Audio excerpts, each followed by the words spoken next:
This segment is brought to you by Jig Masters. Step up your game with high-quality performance jigs, spinner baits, buzz baits, and more from jigmasters.com. And always, when in doubt, get the jig out.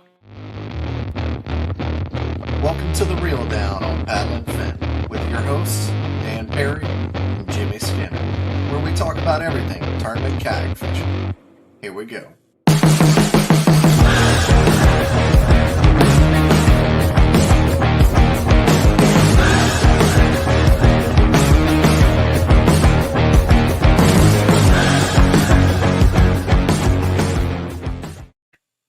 Hey everybody, welcome back to The Reel Down on Paddle and Fin. What's up?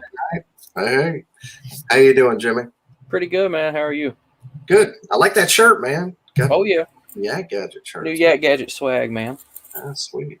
Got to pick you up a new hoodie. They're soft too, man. I love being a soft hoodie. Yeah, I love hoodies too.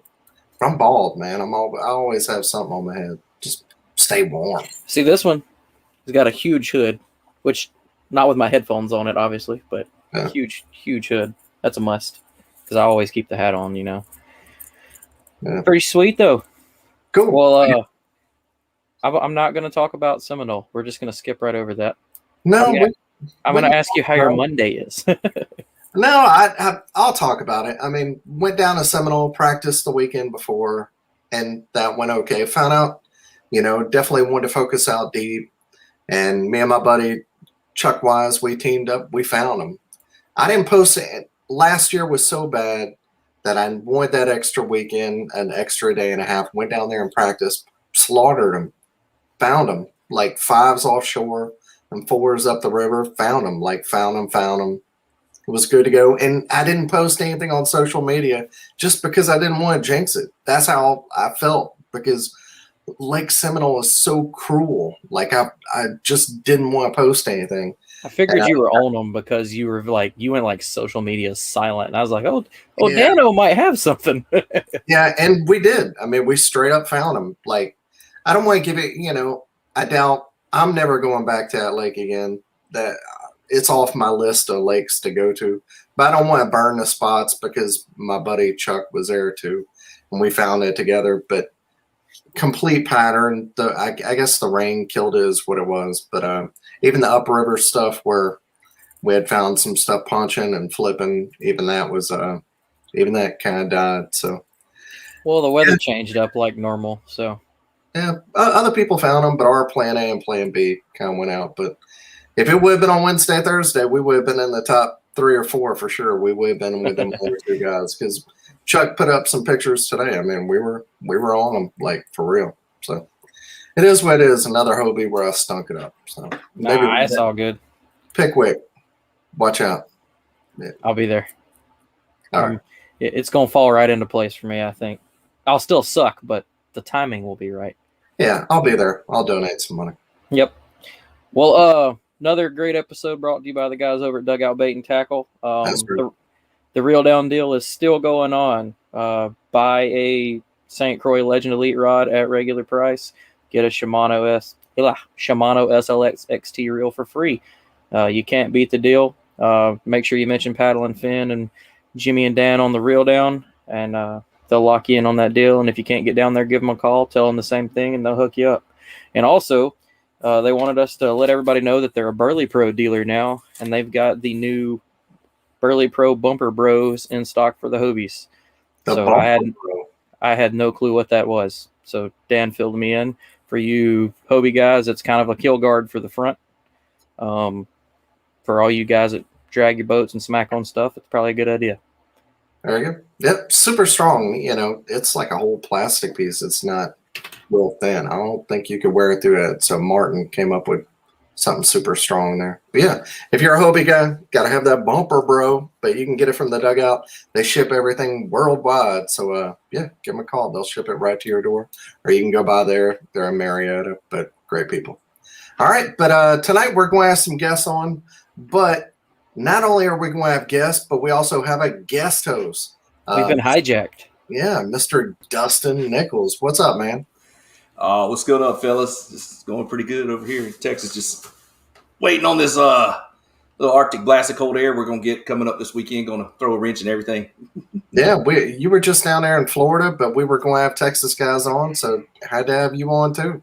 Yeah, I just want to jump in real quick and harass them a little bit since I didn't get to make it out that event myself. I had some family stuff going on, so just want to jump in with you guys.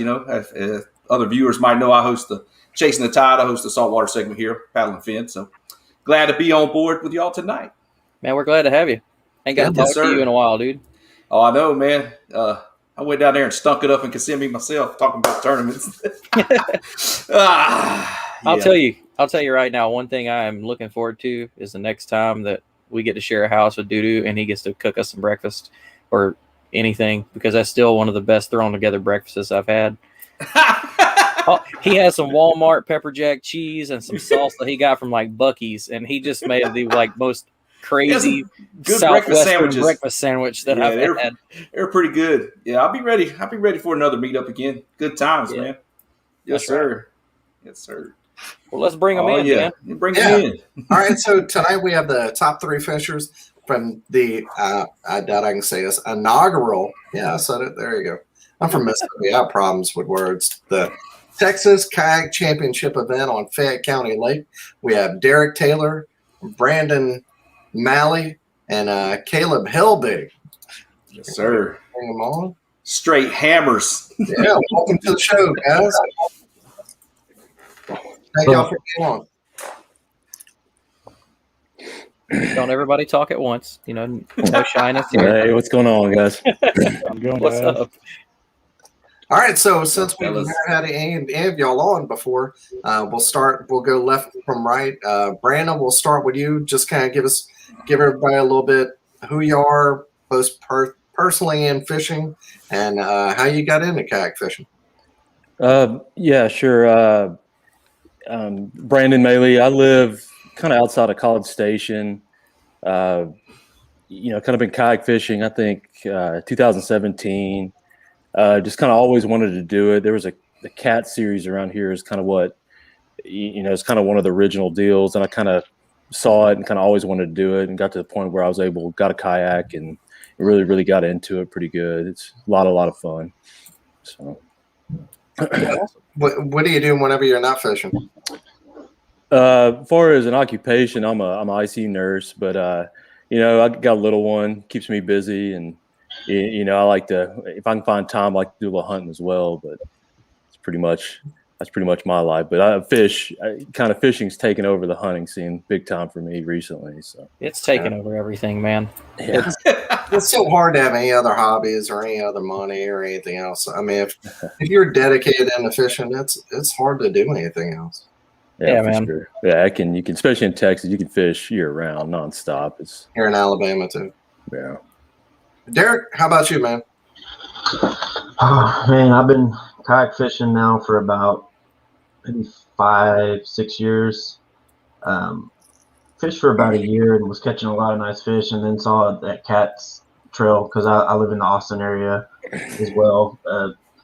Lived here for about 10 years now, and always fished my whole life, but just started getting into kayak fishing, like I said, about 6 years ago or so, and got into tournament fishing pretty quick on and had some early success, so been pretty addicted to it and going pretty strong at it. Didn't get to fish a full year last year because I did a lot of boat tournaments as well, and a lot of the tournaments overlapped kayak tournaments. I wasn't able to go for Angler of the Year and any of the kayak scenes, so kind of just going straight kayak this year. But I got a new 5-month-old boy, my first son, so I'll be lucky to fish, enough to go for Angler of the Year in the kayak scene, just fishing kayak. So, but my fiance, she's been awesome at taking care of them, so I've actually been able to fish a lot more than I thought I would. So it's been pretty cool.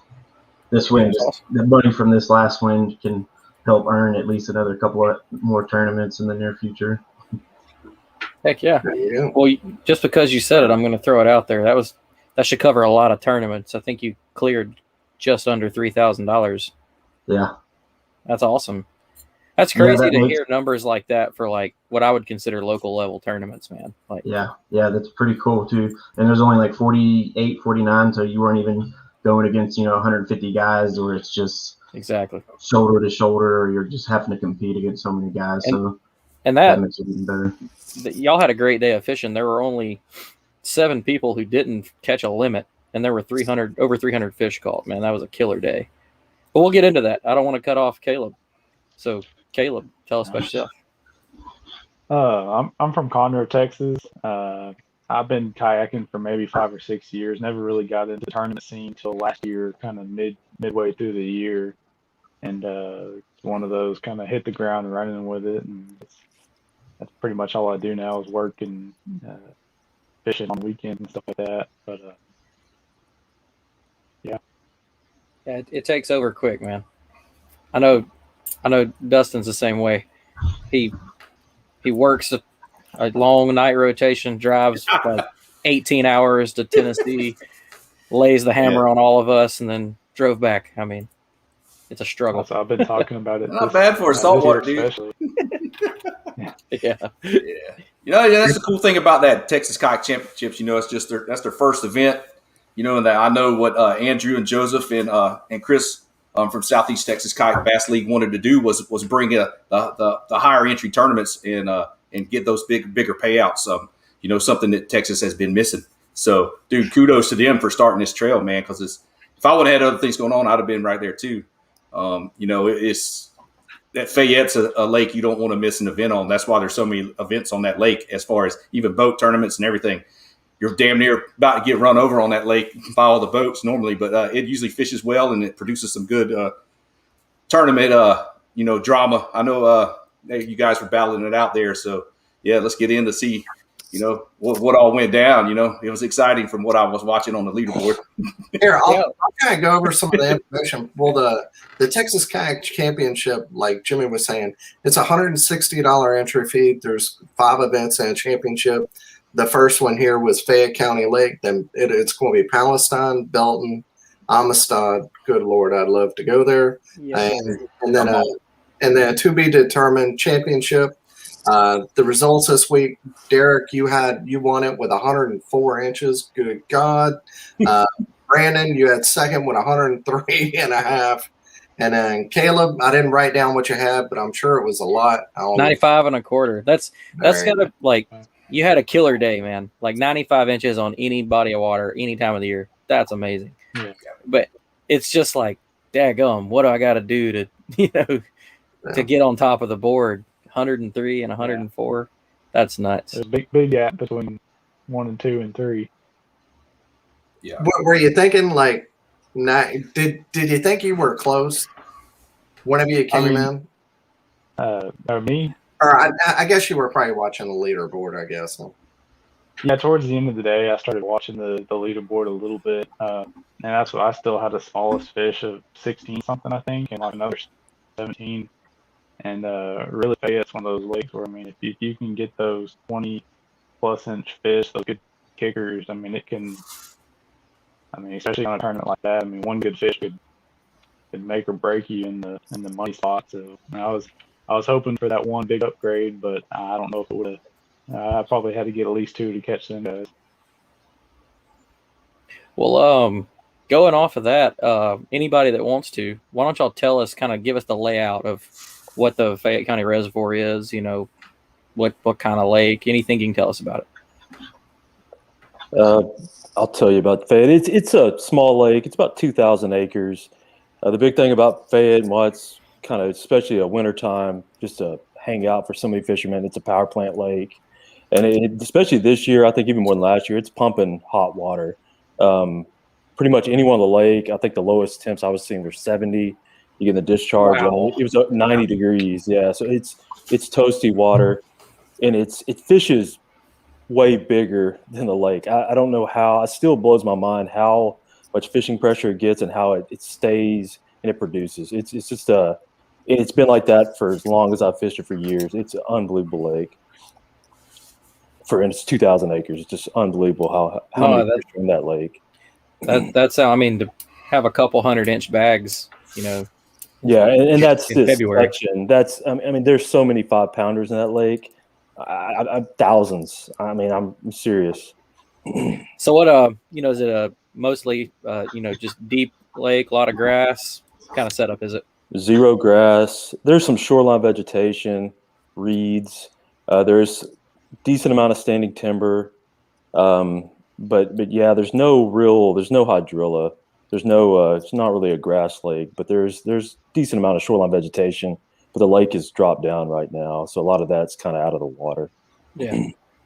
So I had to look it up. It's pretty much halfway between Austin and Houston, right? Mm-hmm. Yeah, you're an hour and a half from me in College Station, an hour and a half from Houston, an hour and a half from Austin. I mean, it's kind of if you look at a map, it's kind of right in the center. Gotcha. Awesome. Well, let's get into y'all's tournament days, man. I guess we'll start with Caleb. Just walk us through it, preparation or how the day went, however you want to talk about it. So the way I've always kind of attacked Fayette is just starting shallow kind of in the sticks and on the reed lines and things like that. I know the weather has a big factor on that, at least what I've seen the last month. The only time I've ever fished Fayette's when the lake's been low like this. So there's not many spots where the reeds are in the water, but where there is and where there's a combination of the sticks, I always seem to find some decent fish early in the morning. And then just depending on how that bite kind of went throughout the day, at least the TKC event, I moved out deep probably about after an hour or two of fishing shallow in the morning. Shallow bite just kind of died off, and the few people that were catching fish shallow, and same with me, it was all kind of 13, 14-inch fish. So I moved out deep, anywhere from 15 to 35 foot of water. I was seeing fish and trying to catch them. 25 foot kind of seemed to be my sweet spot on some main lake points and things like that. So here's a question for you, just right out of the gate on that. Like you said, you start attacking it up shallow and in the sticks. With a lake that stays that warm in the winter all year, what contributes to them moving back out deep? I would think with stabilized water temperature like that they would probably roam around up shallow more often. Any idea on that? Anybody want to elaborate on that? I think there's resident fish that stay shallow and there's resident fish that stay deep. I mean, there's fish everywhere on that lake, from shallow to deep. I mean, it's mind blowing. I mean, it's just there's fish everywhere, so it's kind of you just got to pick your poison. Yeah, I got you. Yeah. Well, how do you know what phase are going to be in a power plant lake like that? Yeah. I mean, are they always spawning or? That's kind of a theory. I've heard all kinds of answers. I personally don't think they spawn that much earlier than any other lake in Texas, in my opinion. I think really late February, March, they really get going, and then a month or two, and then they start pushing kind of out of their spawning kind of habits. I really feel like just my opinion from what I've seen, that's kind of what I observe. But I've heard people say they spawn in December and everything. So I don't. That's kind of my view of it. So you think air temperature still has something to do with it, and not necessarily always just how would they know? I guess if it's time of year, daylight, length of days. The days getting longer. I was going to say that a big theory that I totally believe in is the photo period. That has a huge effect on when they turn on and off as far as that goes, is spawning. Well, Caleb, I was creeping your Facebook post. You were cranking. So tell us first about your cranking setup. Your go-to setup for catching them out deep like that. Rod, reel, line, bait, whatever you want to talk about. And then I want you to talk about, you caught a just slob of a fish that it was built more like a drum than it was a bass. But so just go through all of it, man. Go ahead. So cranking out deep, I was using I believe it's a 7.4 medium heavy. It's the Pride rod. I believe it's a moderate tip on it, and I throw a lot of 6XE, and depending on the water depth, 6XE was what was just, they were nailing that for me. Out deep, I did a little bit of Carolina rig and some just kind of Texas rig throwing out there, but some of those areas I was trying to get with the 6XD, you got to let out quite a bit of line or make a pretty long cast to be able to get down deep enough to where it felt like you were getting in the range of those fish when you get bit. That's kind of what I was running with deep. Heck yeah. So Well, kind now- of a line where you let a bunch of line out and then pedal out a ways and then engage a reel. Yeah, that and even trolling over some of those areas, just kind of letting out enough, like 35 foot, just kind of trying to be able to get down that deep with a certain size bait, just seeing where you can pick up those schools of fish and what size fish are kind of in those schools in certain areas. Gotcha. Cool. Well, tell me about that big one. Tell me about it. That one I did give you a good fight. Do what? Did it give you a good fight? Oh yeah. So pre-fishing like 2 weeks before, I made the mistake of thinking one of those fish was a catfish and not fighting it hard or fighting it like a bass, and had it spit the hook on me at the kayak. So when I hooked up with him, I knew it was a bass, and I went easy on it and jumped right at the kayak. I stuck the net underneath it and landed it. Thankfully it didn't spit the hooks, but it's one of those kind of get your heart pumping racing on that one. What did it measure? That one was 21.75. And it was just about And that same length vertical. That fish Around, was yeah. so tall. Like, the fish was huge. I've never had a fish that when you put it on the board, I mean, I don't even know if it touched the bottom of the board. It was just so wide that I never tried to put one on the board that was that big. It was kind of weird. But yeah, I thought it was going to be a little longer than that, but it was still a good fish. Yeah, well, it gets some mutants in that lake. Definitely. What do you think that one weighed? I want to say, I think Derek Taylor said he weighed his, which he caught a 22.5, and he said his was an 8. I was thinking mine was probably around the 8 range. It had the girth for sure. Yeah, it was. I mean, it was a big, solid fish. That's what I'm calling it. It's an unofficial 8-pounder. I had a scale on the bottom of my kayak, but I caught the 20.5 inch, like just minutes before that one, and I caught that one. So it was no wasting time. I got it back in the water and kept on casting. Heck yeah! Well, that's awesome. Well, Brandon, tell us about your day. I want to hear all about it because I couldn't creep none of your posts, man. Basically, I pre-fished Friday. The weather wasn't good. It was cold, and it started raining on me pretty good. And I didn't wear my I didn't put my bibs on, so that was a big mistake. So I was freezing. I had to go back to the truck, warm up, thaw out, put my bibs on, and come back out. Then a lightning storm came. Had to go back in, kind of high a little bit, and then I got a couple good hours of. I do fish when I pre-fish, but I did a lot of graphing, kind of looking just for the mother lode, which I did not find. I found a lot of small pockets of fish, and they were in a lot of areas that were kind of predictable. And so then on actually, tournament day, I went out. I started kind of stuff that was, I guess, on the shallower end, and really got into them pretty good. I got my limit very, very quickly, probably almost before there was really good visible sunlight.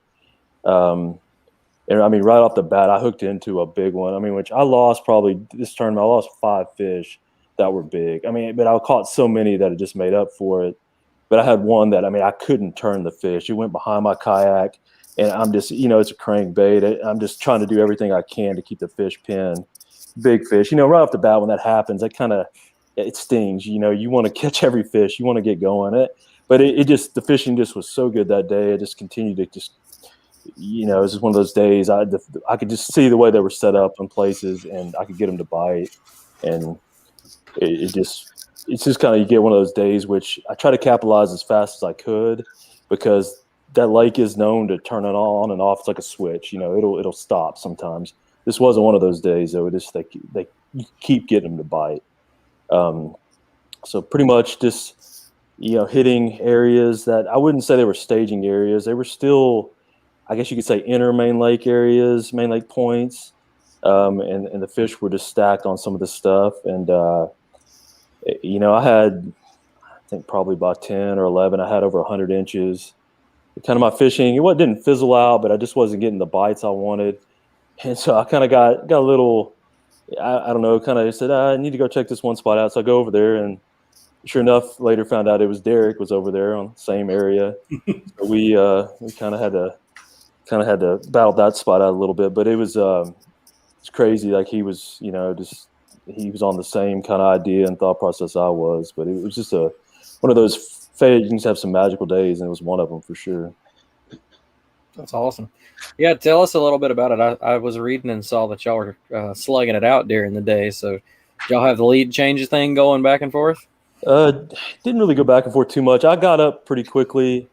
And on Fayette, you get over 100 usually in recent time. It's been better in years past. The last 3 or 4 years, it's kind of gotten a little bit tougher. Where usually you hit 100. That's you probably going to win, but in this case, didn't happen. But yeah, it was kind of pretty much. I got ahead early. Derek kind of took over, and I was playing catch up, and I was busting my butt to try to get up to him, and just couldn't make it happen.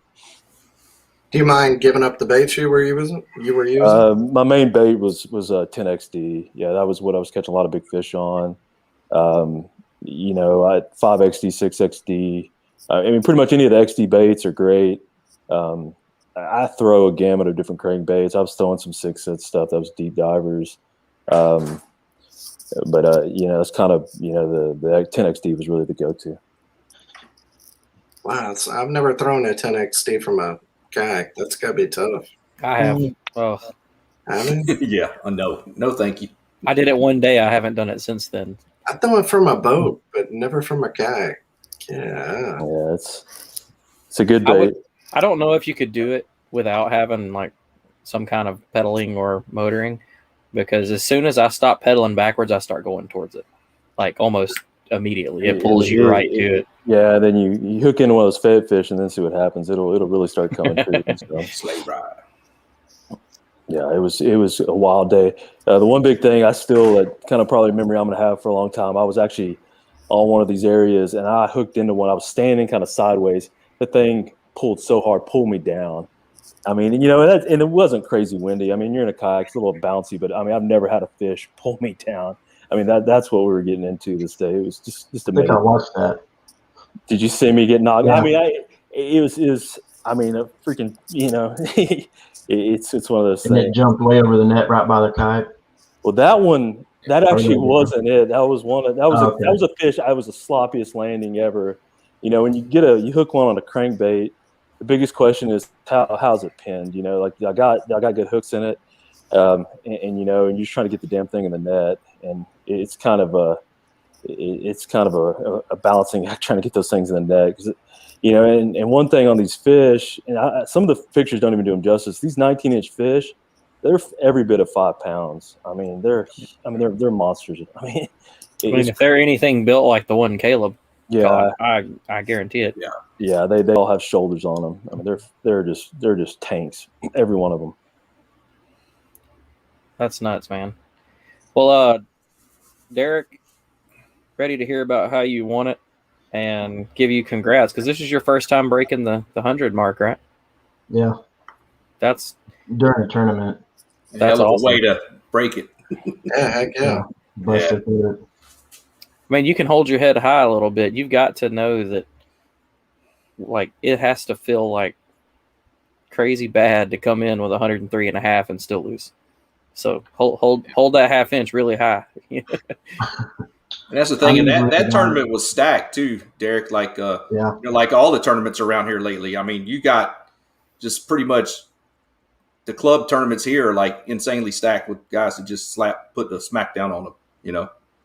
So yeah, man, that's an awesome accomplishment right there, brother. Well, tell us about it all.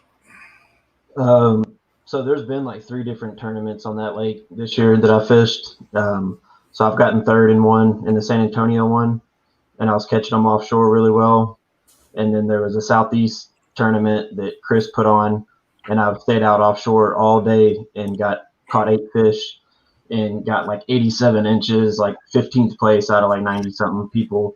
So I didn't want to go out deep right away. So I started off shallow and was catching them on a frog and a 5-inch fringe swim bait, and was catching quite a bit, but got like mid 80s. And then I moved out to 10 foot and was throwing a DT10 and started catching some 17, 18s, getting a little bit up towards the higher 80s, and just wasn't finding that quality fish. So about 10 o'clock, I went out to like 20 to 25 foot to the point that I did well on a couple tournaments before that, and they were just stacked up right away.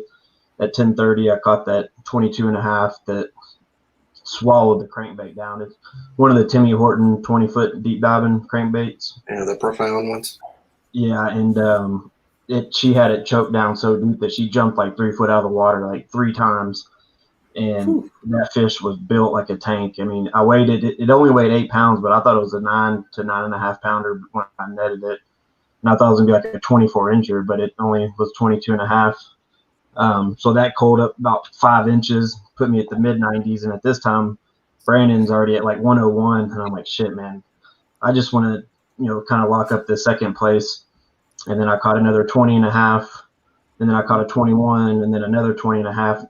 And I didn't even realize it. And I looked at the leaderboard and I was at 103 3/4. And I still had a 19 1/4 to call out. And Brandon came up to the point probably after I already got into that main big flurry, and he was cranking too. And by that time, my arm was dead from cranking. So I picked up a 5/8 ounce shaky head and was throwing it out there and started catching them pretty much just as good, and caught a few more 19s and finally caught a 19.5 to get up to 104 call out that last 19 1/4. But other than that, I mean, I was catching 19 after 19 and just throwing them back, and watch Brandon catch a 20 3/4. And I'm like, shit, man, does that put him up to 104? And I'm kind of like thinking, and I asked him, I was like, did that do it? And he's like, no, I don't think it did. I was like, man, this is intense. We were wearing them out. It was, like I said, it was one of those magical days, and every one of those fish were 4 or 5 pounds or bigger that we were catching. It was pretty insane. So, how many did y'all throw back? I mean, I probably caught 40 or more. I don't know. Yeah, I was saying, they were all big. I would get them up to the boat instead of even having to mess with them. I would try to get them off like that. That's how. It was one of those days. I mean, you're in a tournament. I would just hope they'd throw the bait and I'd just make another cast, because I mean, these fish are they had to be so stinking big to help me at one point. I mean, you catch an 18, even almost a 19-inch fish, you just see it, just let it kind of flop around, try to get off the bait and make quick release. Yeah, exactly. Get back out there. Just to again highlight like how good this place was fishing. I just was kind of running through the Tourney X, and I guarantee you for sure a third of the fish were 18 inches or bigger, possibly closer to half, because everybody caught at least 118 almost. And I know the top 10 was just stacked with good numbers. It was that, I mean, that place obviously was on fire for sure. Yeah, it showed out for sure. The conditions were perfect. It was, it's a bowl and it gets a ton of wind on it and it gets really, really rough. And this day was just perfect all day. Nice little chop, cloudy. I mean, you couldn't ask for better conditions. Yeah, it was actually very little wind, so I was kind of surprised the offshore bite was as good as it was, but it was insane. I mean, they bit anything. So with y'all being as close as y'all were at points to talk about it, what's that pressure like when y'all are that close? You're both catching loads of good fish, 19s and stuff like that. It's got to be like getting in your mind, look over, oh, he's hooked up, and then, oh, I'm hooked up, and then, oh, he's hooked up again. Honestly, really, for me, wasn't too much. I mean, it's kind of like I knew he had a 22.5 on Fayette. I mean, that's a big fish anywhere, but you get that fish and then you're catching them good. I mean, it was hard for me to just get over that little hump, which I know is a 1/4 inch, but a 1/4 inch when we had those kind of sacks, a 1/4 inch is a mile. I mean, it's tough. Like I said, I'm calling 19, just throwing these fish back, and these 1/4 inches is so huge when you get up in these numbers like that. When you're tossing back a 4-pounder and you're like, nope. Yeah, it's just adios. It's crazy. Yeah, it's honestly unbelievable. I'm glad we had the tournament. I'm glad it was all recorded, people don't believe you half the time when you tell them stories like that. Yeah, Derek, you had me worried for a while. I've thrown 3/8 and ½ ounce. I love offshore shaky head. That's one of my go-tos. 5/8, I've never thrown one that heavy. But the what kind of worm were you using on there, or were you using a creature? I was throwing a Cinco type, a Yumdinger. Okay. So yeah, and they really liked it when I would just dead stick it. They'd either hit it on the fall, or I would just throw it out there and let the chop kind of just make that worm work real subtle, and they would just pick it up and run with it like a madman. Cool. And that lake gets a lot of pressure too. So I think that stick type bait gets bit more than if I were to throw in like a 10-inch, ribbon tail worm or something like that. Yeah, see, I usually throw a creature or ribbon tail. I've never thrown a Cinco style. I normally throw a creature tail too, but this lake is a different lake. It's on a different planet, and it gets so much pressure that little differences like that make pretty big differences. Wow. Well, your secret's out now, man. Yeah, a little bit of juice there. Yeah, you got to find them though. I've thrown that a lot of times, and like I said, a week or two before that, I fished that same area and maybe caught 118 off of it, and this time it was magical, so it's not always good. And you got to know how they position on the point and things like that too to really capitalize on it. Are you using a certain size Yumdinger, like 6 or 7? I think it was a 5-inch, not the big one, the standard one. Yeah. Okay. Throwing on 15-pound fluoro on a 7.3 medium heavy rod. The cranking rod was a 710 medium heavy. It's a custom Leviathan cranking rod. I can cast it a mile with that big long rod, and it's perfect fighting them big fish. Some Fayette fish fight like no other fish, and when they're in 25 foot of water, it's even crazier. So that's awesome. Tackle helps. Caleb, I forgot to ask you. Do you have any company out there where you were catching yours at? Yeah, I did, and I think that's what kind of actually I found that one good school where I caught those 2 big ones, and then right as I was about to make a cast back in that area, I drifted off, and the boat came full speed and just kind of stopped on that point. There's a few people around me, but not a ton. But it's Fayette. You get a boat and you catch a fish, and there's going to be boats that start rolling in on you and moving in on you. I was around Derek Taylor earlier in the day, and that whole ridge line and everything we were working, it gets pretty packed just because of the amount of fish that are there, and people see you catching them, especially the boaters are going to move in on you. Yeah, they're not known exactly to be very courteous on that lake. Damn boaters. They're real curious. Yeah, they're extra courteous. Yeah. Oh, I'm telling you, you just got to crawl on the deck with somebody one time. Oh yeah, that's all. Right in front of a lot of people, they'll leave you alone. Usually, just mumble a couple of choice words at them, and they usually kind of back off. Choice words, 1 ounce egg weight on a Carolina rig, whatever it takes. I tell them right away. I'm like, hey, I'm fishing a tournament, and I'm in position to make some money. Can you let me get this spot? And if I just say it right up front, it usually goes a lot better than than passive aggressive or sitting back. Communication is key. Mm-hmm. That's what they tell me, but I must not be too good at that part. I had some guy this weekend, like whenever we were practicing in the Hobie, he followed us. We went to 3 or 4 different offshore spots. Everywhere we went, he would go around us in a boat and graph what we were fishing. Like he knew we were on something, and everywhere we went, he would graph around us. Well, what somebody's going to have to do one day is when the boat moves in on them, like maybe it'll be at a tournament, we've got a little media coverage going on. If they move in on you like that, just stand on their deck and start fishing. Be like, well, I mean, you're right here. I was just going to get a little better vantage point. I appreciate it. He's lucky. That'd be hilarious. You know, my nickname's Doo-Doo, so you just stand up and just drop your drawers and just drop a load right there when they pull up on you. That'll clear them out real quick, I guarantee it. Jesus. Man, that's a strategy. I mean, as much as I hope to God to never see that, I really hope at the same time I catch that on. Yeah, I know. I just had to throw that out there. Jesus. Yeah, live entertainment at its finest. Life choice. Brandon, earlier you talking about getting that fish to, make you sit back down, dude. I know a lot. Jimmy and Daniel, y'all don't know Brandon. Y'all haven't been. Brandon's a big dude, and if that just tells you, that's a testament to how strong them fish are in that lake. Because for him to strap him down, the fish are strong, brother. He took me for a little ride. It was, yes, sir. I can say I've been knocked down by bass now. Speaking to it, just because people are always asking about stable boats and all that stuff. What kind of boats are all you guys in? I didn't even look. I'm in a PA-14. PA-14. Oh Lord, the Oh, trifecta. you Hobie Trifecta. folks. Yeah, they're pretty good. That's what they tell me. Have you bought a bumper, bro? I heard. I bought something for the nose of it. I don't know what it's called. The little black guard for the nose, because I load mine in last first, so that nose is always dragging. That's and it.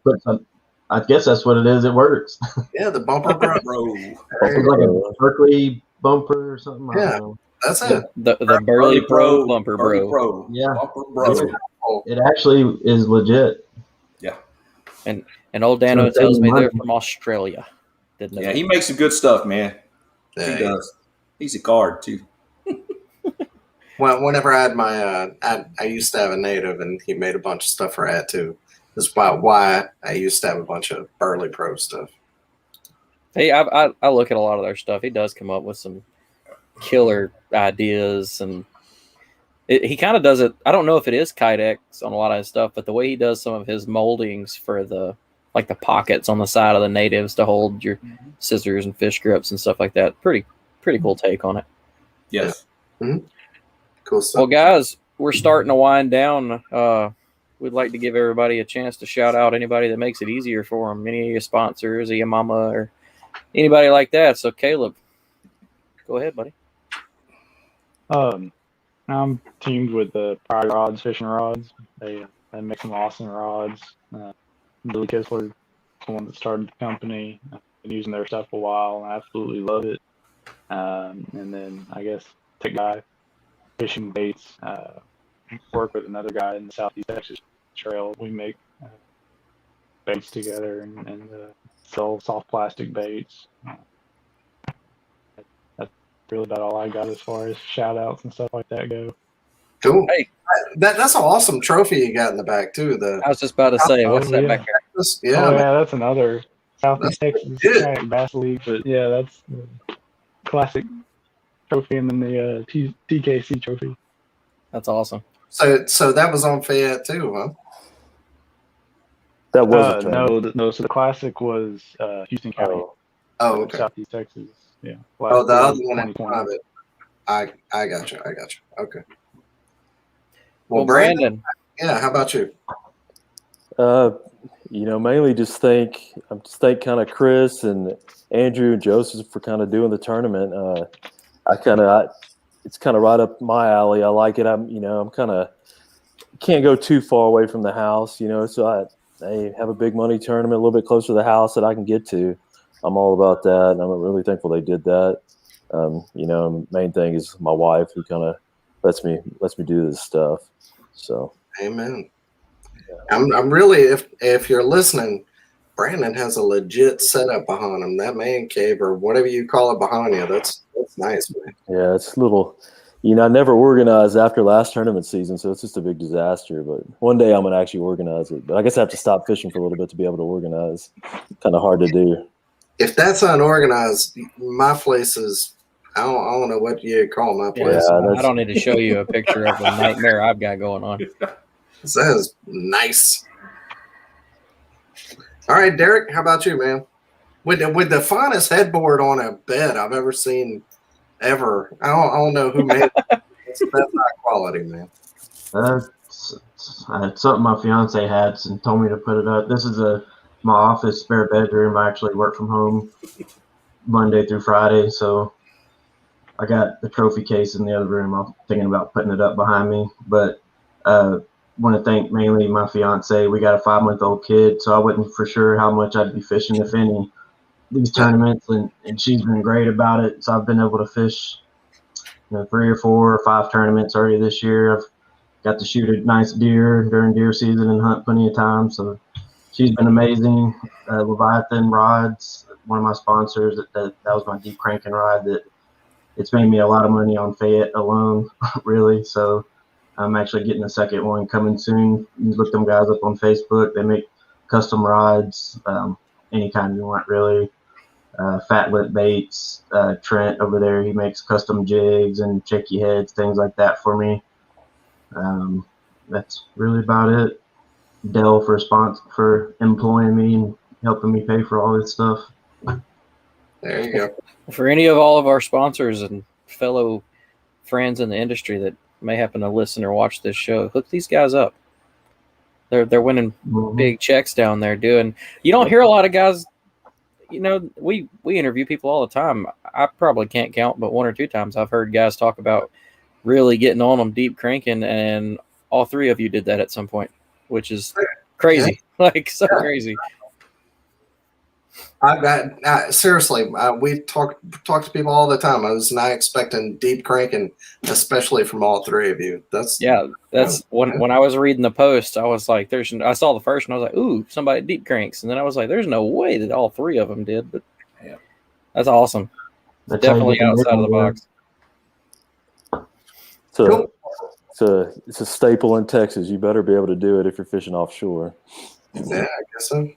Well, I'm coming to Fork, and I have no clue how to do that, so I'm just going to lay there up shallow on Fork's Fork. A different animal. You might snag a few of them suckers, but you can definitely still deep crank on Fork. You just gotta be good about how you gotta know how to do it. Well, hopefully one of y'all fish Fork, the Bassmaster event. I'm just gonna follow one of y'all around. Y'all can teach me. Do any of y'all plan on making the Palestine event? I think we might be able to make it. Yeah, I'm on the fence about it. I have to kind of pick at my schedule a little bit. I really want to, though. Same here. Palestine's a lake. Palestine, that lake's going to fish really good, I think. It's a big bass lake, and it fishes good. I mean, but anybody that knows about Palestine, it's kind of there's going to be a lot of people probably in very similar areas. So. Yeah. And then Rayburn's next on the Southeast Texas schedule here, coming up on the 20th. So I'm excited about that. I don't think I'm gonna be able to make that one, but I hope y'all That's another one. Go and crush them over there. Yep. Yeah, you have to watch out, man. Dustin has proved that he can get off the salt and come take some money. Yeah, I know. Dustin's done well in Southeast Texas. I know. I've done a couple over there. Yeah. I need to get on them a little more. Fayette's only an hour and 15 minutes from my house, but I'd rather catch redfish after work or chase big trout this time of the year. But, hey, it's all good. I missed our little pre-tournament chat in the mornings. Like me and Derek usually run into each other launching pre-tournaments a lot and usually have a good little chat and get kind of riled up a little bit. So I'll be looking forward to one of them next time. But, yeah, I'm definitely looking into the Belton event, the Hubbard Creek, and then the Amistad event for the TKC. I'm making all 3 of those, definitely. So hopefully see you guys at those too. Hubbard Creek is going to be insane. I hope if we get the right weather for that tournament. Yes. It's going to be pretty wild. Yeah. Belton should be good too. If you can get on some good topwater bites in Belton, I'll be looking forward to that. Belton's my jam. Yes, sir. Good stuff, guys. Good stuff. Well, you were our guest too, Doo-Doo. Is there anybody you'd like to shout out that makes your fishing? Yeah, I want to. Man. Oh yeah, thank y'all for letting me join in. And since I've fished quite a few tournaments with these guys, I just want to jump on. I support what Chris and Joseph and Andrew are doing with this higher stakes tournament, and excited to go fish a few myself. But yeah, just thanks to y'all for letting me come on. Part of the big Pal and Fin family. We have so many shows on this. Pick your poison, and you can find a show for you. For sure. Thanks for letting the saltwater guy jump in. I do cross over a little bit here and there, but yeah, I enjoy fishing and the camaraderie with all these guys and these groups we have here in Texas. We're very fortunate, definitely. For sure. Thanks everybody for listening. Thanks all the listeners out there too. Well, we appreciate y'all, and good luck with the next one. Appreciate it. Thanks for having me on. Thanks. Thanks, guys. All right. All right. So we did have obviously, and unfortunately, we do have to talk about Hobie here. But, so besides that tournament, we had the Hobie BOS 175 anglers. Brian Howell and Joey Vano, those two guys, they killed it. Brian had 205.5 inches. That's obscene. Joey with 201.5 as well. I mean, that's crazy too. Zach Hall in third with 184.5. Drew Gregory, that guy is crazy. He was up a river somewhere, 178. I did talk to him, but he was definitely up a river. But 178.5. Jason Broach, 178.25. And we just had him on last week. And then there was some other guys, Josh Counts, who we had on last week as well. He was in the top 10. Jake Harshman, who won it last year, he was in the top 10 as well. So, yeah, congrats to all the guys there. Great event. Hobie, as always, puts on some of the best events out there. Don't want to say the best because, we like to be neutral, but they are equal, if not. If anything, they're the one to beat. They are at least equal to everyone. They put on fantastic events. But and last but not least, ABA out there in California, they were on El Capitan. I love saying that. They had 50 anglers. Tim O'Connor, first place with 82.5. Jonathan DeMonet, that guy, you see his name a lot out there, 81 inches. And third place, Josh Toscano, saying it fancy. I don't know if that's pronounced right, but I'm saying Toscano with a 79.25. But yep, congrats to all the winners this week and to the guys we had on tonight. That's fun, doing something different. Inaugural event, so put that one in the library. Yeah, big paydays at a local event like that makes me want to get out to Texas and try to run around with those guys a little bit. Yeah, it's Texas, like local, regional. They are their own country, really. So yeah, I can't wait to get my taste of Texas. Oh, I'm hoping Lake Fort works out. I'm sure it won't, but if I can just get out there, it's like me and my buddy that was riding out there with me. We already said, it was like, look, we're going to Fish Fork, not the tournament. We're just donating money while we're there, just in case. So yeah, I was stationed out there for 3 years. I didn't bass fish whenever I was there, and it's funny because we used to go down to Mexico all the time, and we used to go through Del Rio, which I think is I think that's Amistad, like right there in Del Rio. It's either Amistad or Falcon. I can't remember, but like one of the best lakes. Like I'm going to Mexico to drink, to go party because I was like 18, 19, and I should have been stopping at the lake and going there instead of going over to Mexico and drinking, getting hammered. Good tequila. Border town. Ooh, not good. You get drunk, wake up, don't have a liver. No. Now, like you can go into a bar, it's like $8 to get in, all you could drink. It's not. Yeah. I wouldn't have came back. I just thought about it. Something we didn't talk on. Congrats to Jody Queen. Yeah, exactly. The 10 was in the middle of the week. Jody showed why he's one of the best anglers in the country yet again. He was on them pretty much all week. I want to say he caught one down there that was over 10 at one point that week. I don't think it was during the 10. I think that was last weekend. But, congrats to Jody. He's such a nice guy, a great person to talk to. It's awesome to hear that, he's on top again. Yep. Congrats to him. He's always up there at the top. And he was on a Noob Show not too long ago. It was him and someone else. I really want to give them credit. It was him and Russ. I think it was him and Russ Snyder's went on show at the same time after the TOC. That's what it was. They both went on after they didn't do well at the TOC. Like went on the two arguably the best anglers and kayak anglers in the country right now, went on the show and talked about how they did bad. How ballsy is that? Like how awesome is that? Not only are they the best, not only are they two of the nicest guys in sport, but they had the balls to go on the show and talk about their failures too. I thought that one of the best shows they have ever done. Yeah.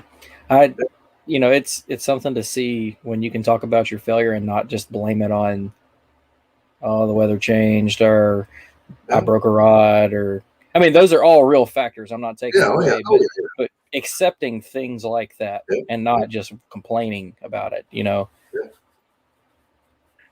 that's great. They're awesome anglers, awesome people. Right. I'm sharing a house with Russ in Texas, so I'm hoping that some of that juju just kind of like floats around in the house and I can just take it all in and turn it into at least cashing a check. That'd be phenomenal. My wife would definitely appreciate that. Get a little money back. At least get my entry fee back out of it. Yeah. Cool. Well, we appreciate it. As always, thank you for listening, and we'll see you all again next week. Thanks to you guys for being on the show tonight, and wear your PFDs out there. Be safe, everybody. Good night.